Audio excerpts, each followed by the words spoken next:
اعوذ باللہ من الشیطان الرجیم بسم اللہ الرحمن الرحیم اللہم ربی زدنی علما۔ آج ہم پراپرٹی لا شفا کا بیان کرنے جا رہے ہیں۔ یہ ہے کیا شفا؟ ناظرین، اس سے پہلے کہ ہم اپنی گفتگو کا آغاز کریں، آپ سے گزارش ہے کہ ابھی تک اگر آپ نے چینل کو سبسکرائب نہیں کیا تو سبسکرائب کر لیجیے تاکہ علم کی حوصلہ افزائی ہو، اور اچھی ویڈیوز کو آپ لوگوں سے شیئر کریں تاکہ علم آپ کے ذریعے بھی پھیلے۔ تو پراپرٹی لا میں یہ شفا کا بیان، سب سے پہلے میں اسلامی پوائنٹ آف ویو ایک حدیث آپ کے سامنے رکھوں گا تاکہ بات سمجھنے میں آسانی ہو جائے، اور یہ ہم بتائیں کہ آج کا جو رائج قانون ہے، دراصل 1400 سال پہلے یہ قانون اللہ رسول نے ہمیں بنا کر کے ہماری سہولت کے لیے دے دیا ہے تاکہ ہمارے درمیان کسی قسم کی کوئی جھگڑا فساد دنگا نہ ہو۔ تو شفا جو ہے، اللہ کے نبی صلی اللہ علیہ وسلم نے اس چیز میں شفے کا فیصلہ دیا ہے۔ حدیث یوں ہے کہ حضرت جابر بن عبداللہ رضی اللہ تعالیٰ عنہ فرماتے ہیں کہ رسول اللہ صلی اللہ علیہ وسلم نے ہر اس چیز میں شفے کا فیصلہ دیا ہے جو تقسیم نہ ہو سکے، مگر جب حد بندی ہو جائے اور راستے الگ ہو جائیں تو پھر شفا نہیں ہے۔ شفا ہر مشترک چیز میں ہے، زمین میں ہے، مکان میں ہے، باغ میں ہے، اپنے حصے دار کے روبرو پیش کیے بغیر چیز کو فروخت کرنا کسی کے لیے درست نہیں ہے۔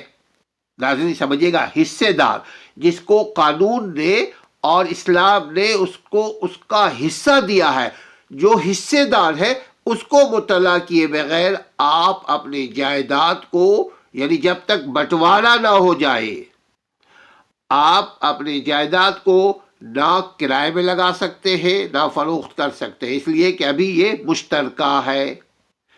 نبی کریم صلی اللہ علیہ وسلم نے ہر چیز میں شفے کا حق رکھا ہے۔ یہ صحیح بخاری میں ہے، صحیح مسلم میں ہے، ترمذی میں ہے، الگ الگ الفاظ کے ساتھ۔ شریعت اسلامیہ میں الشفا کے معنی کیا ہے ناظرین؟ کسی ایک شریک کے حصے کو دوسرے شریکوں کی طرف منتقل کرنا جو کہ مقررہ معاوضے کے بدلے میں کسی اجنبی، کسی غیر کی طرف منتقل ہو چکا تھا۔ جب فروخت کی جانے والی مملوکہ چیز کو تقسیم کر دیا جائے، توجہ سے سماعت فرمائیے گا، جب فروخت کی جانے والی مملوکہ چیز جو آپ کی چیز ہے، مملوکہ چیز کو تقسیم کر دیا جائے، اس جائیداد کو، میں جائیداد پہ ہوں ابھی، جائیداد کو تقسیم کر دیا جائے، اس کی رکاوٹیں ختم ہو جائے۔ رکاوٹیں کون سی چیز ہوتی ہے وہ میں آپ کو بتاؤں گا ابھی۔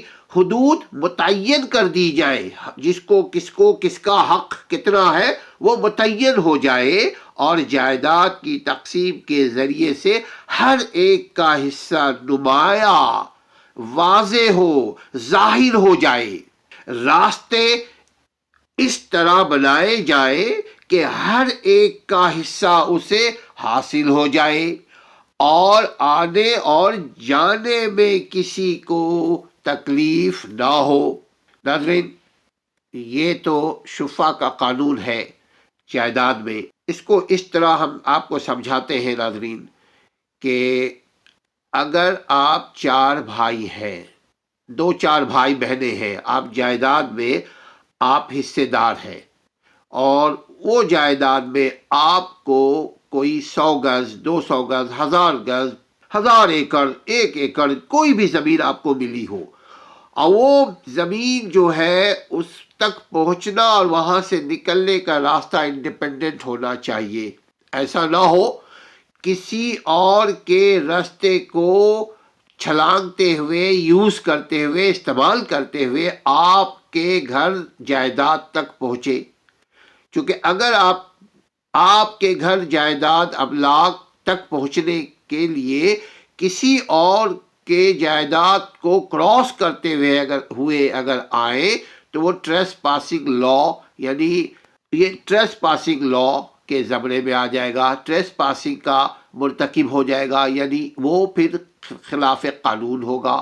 اس کا بھی ہم آپ کو بتا چکے ہیں کہ پہلے ویڈیو میں ہم ٹریس پاسنگ کیا ہے اس کے متعلق بھی بتا چکے ہیں، آپ اس ویڈیو کو دیکھ لیجئے گا۔ ٹریس پاسنگ کا یہ ہے کہ کسی اور کی جائیداد کو آپ نہیں کراس کر سکتے، نہیں استعمال کر سکتے، نہیں ادھر بیٹھک کر سکتے، نہ آنے جانے میں عام طور پہ استعمال نہیں کر سکتے، اگر کریں گے تو وہ مداخلت بے جا ہوگا، اس کو ٹریس پاسنگ کہتے ہیں، اس کی سزا ہے۔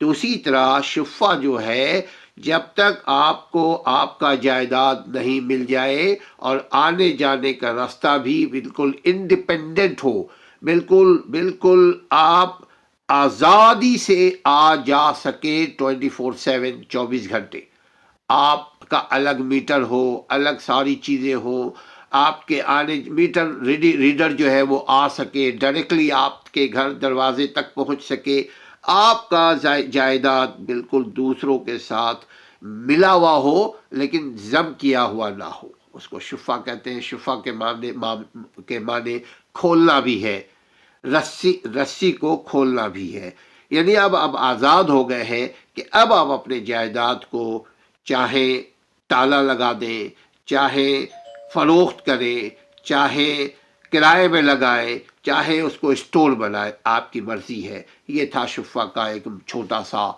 آپ کے سامنے ہم نے قانون رکھا۔ اگر اس سلسلے میں کوئی سوال ہے تو آپ سوال کیجیے گا، ہم انشاءاللہ تعالی جواب دیں گے۔ اپنے گھر والوں کا خیال رکھیے۔ ابھی تک اگر چینل کو سبسکرائب نہیں کیا تو سبسکرائب کر لیجئے اور شیئر کیجئے، علم کو پھیلانے میں ہماری مدد کیجئے۔ السلام علیکم ورحمۃ اللہ۔